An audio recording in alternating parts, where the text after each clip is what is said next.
மார்னாதா. ஆண்டவராகிய இயேசு கிறிஸ்து நாமத்தினால உங்களை வரவேற்கிறேன்.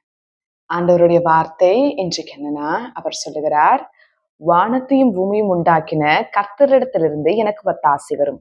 சங்கீதம் 121:2. ஒத்தாசை. ஒத்தாசைனா ஹெல்ப்.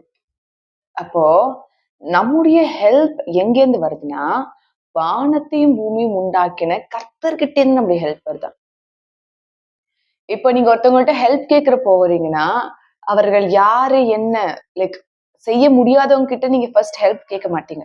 ஒருத்தவங்கள்ட்ட போய் கேட்கிறீங்கன்னா, அப்ப அவங்களால முடியும்னு உங்களுக்கே தெரியும். வெளில இருந்து பார்க்கும்போது இது இவர்களால செஞ்சு கொடுக்க முடியும். இவங்களால எனக்கு இத தர முடியும். இவங்க கிட்ட இது எக்ஸ்ட்ரா இருக்கு. நான் கேட்டு பார்க்கிறேன். அப்போ அந்த மாரி தான் நம்ம பார்த்து ஹெல்ப் கேட்போம். ஆண்டவர் சொல்லுகிறார், உனக்கு நான் ஒத்தாசை பண்ணுகிறேன். அவர் எப்படிப்பட்டவர்னா, அவர் வானத்தையும் பூமியையும் உண்டாக்கின தேவன். பாருங்க, அவர் வானத்தையும் பூமியையும் உண்டாக்கின தேவன். பூமியுடைய சொந்தக்காரர்கிட்ட போய் நம்ம நின்னு, எனக்கு இதை ஹெல்ப் பண்ணுங்களேன், எனக்கு இந்த காரியத்தை செஞ்சு கொடுங்களேன், எனக்கு இதுல ஒரு மாற்றத்தை ஏற்படுத்துங்களேன்னு அவர்கிட்ட போய் கேட்கிறோம். இந்த பூமியோட ஓனரே யாருன்னா ஜீசஸ் தான். வானத்தோடைய ஓனர் யாருன்னா ஜீசஸ் தான்.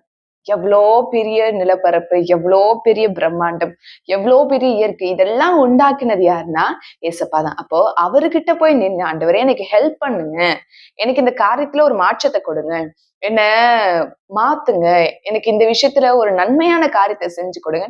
அவர்கிட்ட போய் நம்ம நிக்கிறோம். அப்ப அவர்கிட்ட நிற்கும் பொழுது அவர் கட்டாயம் நமக்கு நன்மையான காரியத்தை செய்து கொடுப்பார். நீங்க சந்தேகப்படாதீங்க. நான் ஜெபிக்கிறேனே, இது குடுப்பாரு, இது ரொம்ப பெரிய விஷயமாச்சே, இது ரொம்ப கஷ்டமான காரியம். எதுவுமே ஆண்டவருக்கு கஷ்டம் இல்ல. நம்ம மனுஷங்க, நமக்கு தான் அது கஷ்டமா இருக்கு. ஆண்டவருக்கு எதுவுமே கஷ்டமா இருக்காது. அவரால எல்லாமே செய்ய முடியும். இல்லாதவைகளை இருக்கிறவை போல் அழைக்கிற தேவன். ஒண்ணுமே இல்லையா, ஆண்டவர் இருக்கிற மாதிரியே அழைப்பார். அவர் கண்களுக்கு முன்பாக எல்லாமே பிரத்யட்சமா இருக்கும். பாருங்க, பிரம்மாண்டமான இந்த பூமி, இதை உருவாக்கினவர் உங்களுக்கு ஒரு சின்ன காரியத்தை செஞ்சு கொடுக்க மாட்டாரா? இப்ப இந்த பூமி இருக்கு. இதுல நிறைய லேண்ட்ஸ் வச்சிருக்கவங்கள நம்ம என்னன்னு சொல்றோம்? ரொம்ப வெல்த்தியான பெர்சன். அவங்களுக்கு இவ்ளோ ஏக்கர் கணக்கா லேண்ட் இருக்குங்க. அவங்க ரொம்ப வெல்த்தி. ஒரு மனுஷனுடைய வெல்த்தை எதை வச்சு எடை போடுவாங்க? அவங்க கிட்ட இருக்கிற இடத்தை வச்சு, நிலப்பரப்பு. அவங்க கிட்ட இவ்வளவு சொத்து இருக்கு, அவங்க கிட்ட இவ்வளவு லேண்ட் இருக்கு, அவங்க கிட்ட இவ்வளவு வீடு இருக்கு. இது ஒண்ணு. இன்னொன்னு அவங்களுடைய கோல்டோ, அவங்களுடைய டைமண்டோ, அந்த மாதிரி மெட்டீரியலா இருக்கிற அந்த மாதிரி பொருளை வச்சு அவங்க வெல்த்தி பர்சன் சொல்லுவாங்க. அவங்க கிட்ட இவ்ளோ மெட்டீரியல் இருக்குங்க, அவங்க கிட்ட இவ்ளோ கோல்டு இருக்கு, அவங்க கிட்ட அவங்களுடைய சொத்து மதிப்பு இவ்வளவு. இன்னொன்னு பணம், பணத்தை வச்சு சொல்லுவாங்க. ஏன்னா அவங்களால அவங்க கிட்ட இவ்வளவு காரியங்கள் இருக்கு. அப்போ இந்த பணமா இருந்தாலும் அது அப்படியே பிக்ஸ்டா பணத்தை அப்படியே வைக்க மாட்டாங்க. பணத்தை இன்வெஸ்ட் பண்ணுவாங்க. ஒண்ணு லேண்ட்ல இன்வெஸ்ட் பண்ணுவாங்க, இல்ல இந்த மாதிரி கோல்டு இல்ல டைமண்ட் இந்த மாதிரி காரியத்துல இன்வெஸ்ட் பண்ணுவாங்க. சோ இன்வெஸ்ட் பண்ற அதெல்லாம் சேர்த்து வச்சுதான் அவங்க வெல்த்தியான பர்சனா, நார்மலான பர்சனான்னு சொல்லுவோம். ஆனா இது எல்லாமே உண்டாக்குனது கர்த்தர் தான். வசனம் ரெண்டுத்துக்குமே இருக்கு. வசனம் சொல்லுகிறது, வெள்ளியும் பொன்னும் என்னுடையது என்று சேனைகளின் கர்த்தர் சொல்லுகிறார்.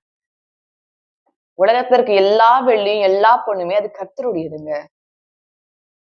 யோசித்து பாருங்க, வெள்ளி பொண்ணெல்லாம் எங்க இருந்து கிடைக்குது?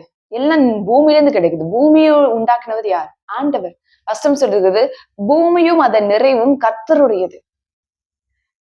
ஆண்டவர் வச்ச பொருளை நம்ம எடுத்து மாடிஃபை பண்ணி யூஸ் பண்ணிக்கிறோமே தவிர அது உண்மையா ஆக்சுவலா கர்த்தருடையது. வெள்ளியும் பொண்ணும் கர்த்தருடையது, பூமி கர்த்தருடையது. ஆனா இதெல்லாம் இருக்கிற மனுஷங்களே உலகம் ஆஸ்தி நிறைந்தவர்கள், அந்தஸ்து நிறைந்தவர்கள், நல்ல வெல்த்தியான பர்சன் சொல்லும்போது இதோடைய சொந்தக்காரரே நம்முடைய ஆண்டவர் தான். நம்முடைய மைண்ட் செட், ஏன் நான் இந்த எக்ஸாம்பிள சொல்றேன்னா, நம்முடைய மைண்ட் செட் எப்பயுமே இதை பேஸ் பண்ண மாதிரி தானே இருக்கும். ஓ தே ஹேவ் திஸ், அவங்களுக்கு இது இருக்குங்க, அது இருக்குங்க, அவங்க கிட்ட இவ்வளவு சொத்து இருக்குங்க, இதை வச்சுதானே மனுஷங்க வெல்த்தியா இல்லைன்னு சொல்லுவாங்க. அதெல்லாம் ஒன்றுமே இல்லை. கர்த்தருடைய பார்வையில அதுக்கெல்லாமே அஸ்திபாரம் போட்டது என் தேவன் தான். ஆண்டவர் உண்டாக்கின விஷயத்தை எடுத்து மாடிஃபை பண்ணி உங்களால யூஸ் பண்ண முடியும். இல்லாததுல இருந்து உங்களால உருவாக்க முடியும். ஆனா என் கர்த்தர் இல்லாததுல இருந்து உருவாக்குவார். நீங்க கேட்கிற சின்ன சின்ன காரியத்தை கொடுக்க மாட்டாரா? கட்டாயம் கொடுப்பார். உங்களுக்கான உதவியை செய்ய மாட்டாரா? உங்களுக்கான தேவைகளை சந்திக்க மாட்டாரா? கட்டாயம் செய்வார். ஓனர் கிட்ட போய் கேட்காம போய் சாதாரண மனுஷங்கிட்ட போய் கேட்காதீங்க. இதெல்லாம் வைத்து கொண்டிருப்பதனால அவர்கள் பெரியவர்கள் நீங்க சொல்லிக் கொண்டிருக்கீங்க. இதெல்லாம் உண்டாக்கினவர் அதை விட பெரியவர். அவர்கிட்ட போய் நிற்கும் பொழுது தேவன் நம்மை அற்பமா பார்ப்பார். அதே போல ஏசப்பாவுக்கு நல்ல தாராளமான மனசு. அவரை சின்ன கொஞ்சோண்டு கம்மியா கஞ்சத்தனம் பண்றது அப்படிலாம் இல்ல. அவர் மனுஷனை ஆஸ்வதிக்க நினைச்சானா மனசார திருப்தியாய் ஆஸ்வதிப்பார். சாதாரணமான இல்ல. நீங்கள் இயற்கையை பாருங்களேன். கர்த்தர் அதெல்லாம் எவ்வளவு அழகாய் நேர்த்தியே செய்திருக்கார். ஆண்டவர் குறித்து நல்லா தெரிஞ்சுக்கணும்னா, நல்ல இயற்கைய அப்சர்வ் பண்ணுங்க. நெறைய பேர் சொல்லுவாங்க, நான் ஒரு ஏத்திஸ்ட். நான் வந்து காட் எல்லாம் பிலீவ் பண்ண மாட்டேன். நான் கடவுள்லாம் பிலீவ் பண்ண மாட்டேன். ஆனா பெரிய பெரிய சயின்டிஸ்ட் சயின்ஸ பிலீவ் பண்ணுவாங்க. ஆண்டவர நம்ப மாட்டாங்க. ஆனா சயின்ஸ் பிலீவ் பண்ணுவாங்க. ஆனா நெறைய சயின்டிஸ்ட்ட போய் நீங்க நல்லா வாஸ்து பாருங்களேன். எந்த அளவுக்கு அவங்க சொல்லியிருக்காங்க, எந்த அளவுக்கு நான் சயின்ஸ நல்லா ஆராய ஆராய போறேனோ, எந்த அளவுக்கு அதுக்குள்ள டீப்பா போகிறோமோ, அவ்வளவுக்கு அவ்வளவு நான் கடவுள குறித்து தெரிஞ்சுக்கிறேன். இவ்ளோ நான் தெரிஞ்சுக்கிறேன். நெறைய சயின்டிஸ்ட் இருக்காங்க. அந்த சயின்டிஸ்ட் எல்லாரும் பெரிய பெரிய சயின்டிஸ்ட் எக்ஸாம்பிள் சொல்லணும்னா ஐசாக் நியூட்டன் எடுத்துக்கோங்க.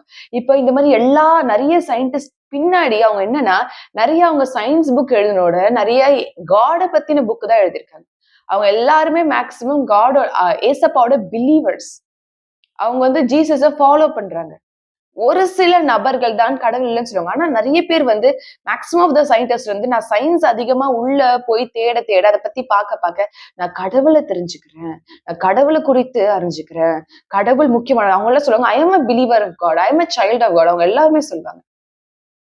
ஆனா எதுவுமே தெரியாத சாதாரண மனிதர்கள் நம்மள போல இருக்கவங்க தான் என்னன்னா, ஆண்டவர் இல்ல, கடவுள் இல்ல, எல்லாம் இல்ல, எல்லா மனுஷங்க தான் நம்ம மனசாட்சி தான் இப்படியே பேசிக்கொண்டு காலத்தை ஓட்டுவார்கள். இல்ல, உங்களுக்கு மிஞ்சின காரியம் நிறைய இருக்கு. நீங்கள் பார்த்தது வெறும் கொஞ்சம். நீங்கள் பார்த்த காரியம் எவ்வளவோ இருக்கு. நம்முடைய ஆண்டவர் பெரியவரா இருக்கிறார். நம்முடைய ஆண்டவர் மகிமையான காரியத்தை செய்கிறவரா இருக்கார். அவர் சொல்லாக அவர் கட்டளையிடும் எல்லாவற்றையும் உருவாக்க அவர் தம்முடைய வார்த்தையினால் இந்த ஒட்டுமொத்த பூமியும் சிருஷ்டித்தார்னு வசனம் சொல்லுகிறது. வார்த்தையாகிய தேவன். அப்ப அவரை நாம் நோக்கி கொண்டு அவரை சார்ந்து கொண்டிருக்கும் நமக்கான காரியங்கள், நமக்கான விஷயங்கள் எப்பயுமே ரொம்ப பெருசா தான் இருக்கும். அவர்கிட்ட உங்க ஒத்தாசை கேளுங்க. அவர்கிட்ட நம்பி போய் நில்லுங்க. அவர் உங்களை கைவிட மாட்டார். அவர் உங்களுக்கு தாராளமா எல்லாவற்றையும் கொடுப்பார். இயற்கையில எவ்வளவு அழகா ஆண்டவர் உருவாக்கியிருக்கார். இயற்கை எவ்வளவு அழகா இருக்கும். அதெல்லாமே கர்த்தருடைய கிரியேஷன். அதெல்லாமே ஏசப்பா உண்டாக்குனது. வார்த்தையினால் உண்டாக்குனது. எவ்வளவு அழகா இருக்கும், பிரம்மாண்டமா இருக்கும். அதனுடைய நுணுக்கங்கள் இருக்கு. அது இன்னும் அதிகமா இருக்கு. இயற்கையில இருக்கிறதுன்னு சயின்டிஸ்ட் கண்டுபிடிச்சு சொல்றாங்க. கிராவிட்டின்னு ஒண்ணு கண்டுபிடிச்சாங்க. கிராவிட்டி வந்து எர்த்ல ஒரு சர்டைன் பாயிண்ட் தான் இருக்கும். அதுக்கு மேல கிராவிட்டி இருக்காது. அந்த கிராவிட்டி இருக்கிறதுனால தானே கிராவிட்டி ஒண்ணு இருக்குன்னு கண்டுபிடிச்சாங்க. மனுஷங்களால டிஸ்கவர் தான் பண்ண முடியும். இருக்கிறத டிஸ்கவர் பண்ண முடியும். இன்வென்ஷன் என்னன்னா பொருள் இருக்கும் போது இன்வென்ட் பண்ண முடியும். அவங்களால ஒண்ணுமே இல்லாததுல இருந்து கிரியேட் பண்ண முடியாது. புரிகிறதா? டிஸ்கவரி இன்வென்ஷனுக்கு வித்தியாசம் இருக்கு. மனுஷங்க வந்து இருக்கிறத கண்டுபிடிக்கிறது பேரு டிஸ்கவரி. புதுசா ஒண்ண உருவாக்குறது பேரு இன்வென்ஷன். மனுஷங்களோட இன்வென்ஷன் என்ன இருக்க முடியும்?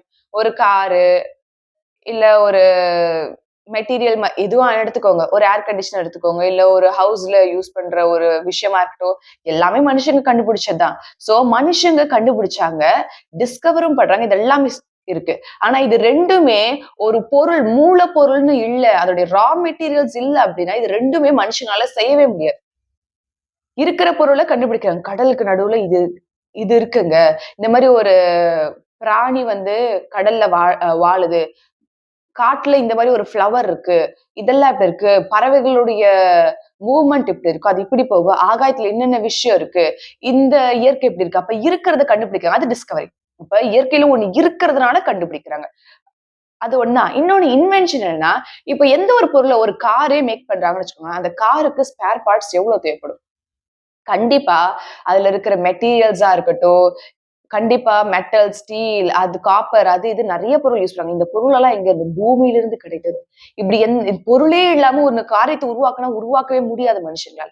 அப்போ ஒரு விஷயம் அவங்க இன்வென்ட் பண்றாங்க. ஆனா ஒரு மூலப்பொருள் ரா மெட்டீரியல்னு இருக்கு. அத வச்சுதான் இன்வென்ட் பண்றாங்க. மனுஷங்க யூஸ் பண்ற எல்லா பொருளும் அவங்க தலையிலிருந்து கால் வரையும் பயன்படுத்துற எல்லா பொருளுமே இயற்கையிலேருந்து கண்டுபிடிக்கப்பட்டது. இயற்கையிலேருந்து எடுக்கப்பட்டதா மட்டும்தான் இருக்கு. ஒரு ஷூ எடுத்துக்கோங்களேன். லெதர் யூஸ் பண்றாங்க. லெதர் எங்க இருந்து இருக்கும்? ஒரு அனிமலோட ஸ்கின்ல இருந்து கிடைக்கும். ஸ்வெட்டர் யூஸ் பண்றாங்க. உள்ள எங்க இருந்து கிடைக்கும்? அனிமலோட ஃபர், அனிமலோட ஒரு ஹேர்.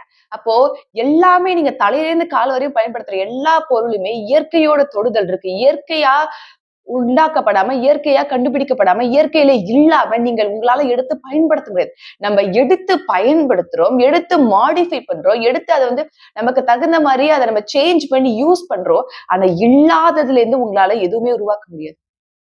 எதுவுமே செய்ய முடியாது. எல்லாமே இயற்கையுடைய காரியம் இருந்து கொண்டிருக்கும். அந்த இயற்கை தேவனால் உண்டாக்கப்பட்டது. மனுஷங்க சொல்லுவாங்க, நான் கடவுள் நம்பல. எல்லா மனுஷங்களுமே கர்த்தருடைய தயவிலே வாழ்ந்து கொண்டிருக்கிறார். அதை நீங்கள் நம்புகிறீர்களோ இல்லையோ, அதுதான் உண்மை. கர்த்தர் இல்லாமல் உங்களால் எதுவுமே செய்ய முடியாது.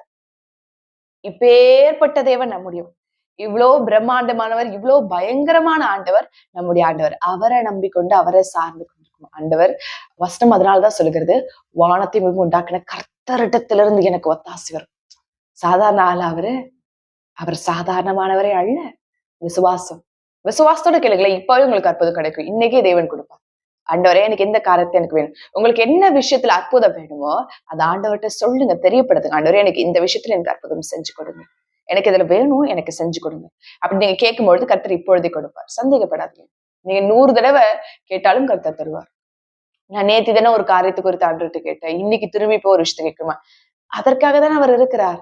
கேட்பது மாத்திரமில்ல, அவருக்கு நன்றி சொல்லுங்க. நீங்க ஒரு காரியத்தை பெற்றுக்கொண்ட உடனே கர்த்தருக்கு நன்றி செலுத்துங்க. பாருங்க, யாராவது நமக்கு ஹெல்ப் பண்ணா அவங்களுக்கு தேங்க்யூ சொல்றோம். அவங்களுக்கு திரும்பி காரியத்தை செய்றோம். ஏசப்பாக்கு நம்மளால என்ன தர முடியும்? அவருக்கு நம்மளால ஒண்ணும் தர முடியாது. Like thank you. தேங்க்யூ மட்டும் ஏசப்பாக்கு சொல்லுங்க. ஒரு காரியத்தை பெற்றுக்கொண்ட உடனே ஆண்டவர்ட்ட ஓடி போய் உடனே தேங்க்யூ ஏசப்பா. Thank you Lord, thank you Lord. Thank you கூட சொல்லுங்க. ஏசப்பாக்கு அது ரொம்ப பிடிக்கும். அவரை நம்ம ஹாப்பி ஆக்கலாம். அவரை நம்ம சந்தோஷமா வச்சுக்கலாம். அப்போ வசனம் சொல்லுகிறது, வானத்தையும் பூமியும் உண்டாக்கின கர்த்தரிடத்திலிருந்து எனக்கு ஒத்தாசை வரும். சாதாரணமானவர் அல்ல அவர். சாதாரண மனிதனும் அல்ல. உண்டாக்கப்பட்ட பொருளை வைத்துக் கொண்டே மனிதர்கள் இவ்வளவு நான் பெரிது, நான் எனக்கிட்ட இவ்வளவு இருக்கு, இவ்வளவு பொசிஷன், அதை இதுன்னு சொல்லும் பொழுது, அதை உண்டாக்கின உண்மையான ஓனர் கிட்ட போய் கேட்கும்பொழுது அது இன்னும் எவ்வளவு பயங்கரமா இருக்கும். கர்த்தர் எல்லாவற்றையும் கொடுப்பார். பூமியை கொடுப்பார். கட்டாயம் கொடுப்பார். நீங்கள் விசுவாசத்தோடு கேளுங்கள். இப்பொழுது தேவன் என்ன காரியமா இருந்தாலும் உங்களுக்கு செஞ்சு கொடுப்பார். அது எவ்வளவு பெருசா இருக்கட்டும், சின்னதா இருக்கட்டும், அதெல்லாம் குறித்து யோசிக்காதீர்கள். வானத்தையும் உண்டாக்கின அவர்கிட்ட இருந்து உங்களுக்கு ஹெல்ப் வரும். ஒரு விஷயம் ஆண்டவரை நோக்கி நம்ம ஜெபிக்கலாம் வாங்க. மகா பரிசுத்தரே உமக்கு ஸ்தோத்திரம் ஆண்டவரே. மகிமையிலே வாசம் செய்யும் என் தேவனே உமக்கு ஸ்தோத்திரம் ஆண்டவரே. இம்மானுவேலரே உமக்கு ஸ்தோத்திரம் ஆண்டவரே. இனியும் கூட இருக்கும் என் தேவனே உமக்கு நன்றி அப்பா. நீ நடத்துகிறவர், பலப்படுத்துகிறவர், சகாயம் செய்கிறவர், எல்லாவற்றையும் செய்யும் என் தேவனை உம்மை துதிக்கிறேன் ஆண்டவரே. அப்பா உமக்கிட்டே இருந்து எனக்கு ஒத்தாசை வரும் ஆண்டவரே. உங்ககிட்ட இருந்து ஒத்தாசை வரும் ஆண்டவரே. இசப்பா எல்லா ஜனங்களும் உம்மை நோக்கி கொண்டிருக்கிறாங்க. எல்லா ஜனங்களும் உம்மை நம்பி கொண்டிருக்கிறாங்க. அவர்களுக்கு ஒத்தாசை நீர் அனுப்பும் ஆண்டவரே. அவங்க என்ன காரியத்திற்காக ஜெபிக்கிறார்களோ இப்பொழுதே அதுல ஒரு அற்புதத்தை செய்யுங்க. இப்பொழுதே ஒரு அதிசயத்தை செய்யுங்க. இப்பொழுதே ஒரு மாற்றத்தை ஏற்படுத்துங்க ஆண்டவரே. அவங்களுக்கு நீர் அற்புதத்தை கொடுக்க போறமைக்காக நன்றி. அவர்களுக்கு நீர் அதிசயத்தை செய்ய போறமைக்காக நன்றி. தயவா இறங்கும் என் தேவனே உமக்கு நன்றி. மகிமையின் ராஜாவே உமக்கு நன்றி. பரிசுத்த தேவனே உமக்கு நன்றி. மகா பரிசுத்தரே உமக்கு ஸ்தோத்திரம் ஆண்டவரே. நீர் செய்ய போறமைக்காக நன்றி. ஏகோவா ஈரே உமக்கு நன்றி. ஏகோவா நிஸ்ஸி உமக்கு நன்றி. ஏகோவா ரூவா உமக்கு நன்றி அப்பா. அப்பா ஜனங்களை ஆசீர்வதிங்க. ஜனங்களை பலப்படுத்துங்க. ஜனங்களுக்கு சகாயம் செய்யுங்க. என்ன காரியத்துல அற்புதம் கேட்கிறார்களோ இப்பொழுதே அந்த காரியத்துல ஒரு அற்புதம் செய்யுங்க. ஒரு அதிசயம் செய்யுங்க. அந்த தேவைகள் இப்பொழுதே அவர்களுக்கு கொடுக்கப்பட்டதுக்காக உமக்கு நன்றி. என் ஜெபத்தை கேட்டு அவர்களுக்கு அந்த பூரண காரியத்தை கொடுத்து விட்டீர் சுவாமி. அதற்காக உமக்கு கோடி கோடி ஸ்தோத்திரம் ஆண்டவரே. இப்ப உம்முடைய கருத்துல ஒப்பு கொடுக்கிறேன். நீர் ஆசீர்வதிங்க, பலப்படுத்துங்க, வழி நடத்துங்க ஆண்டவரே. அப்பா இயேசு கிறிஸ்துவின் நாமத்தினாலே ஜெபிக்கிறேன். ஜெபம் கேளும் ஜீவன் நல்ல பிதாவே.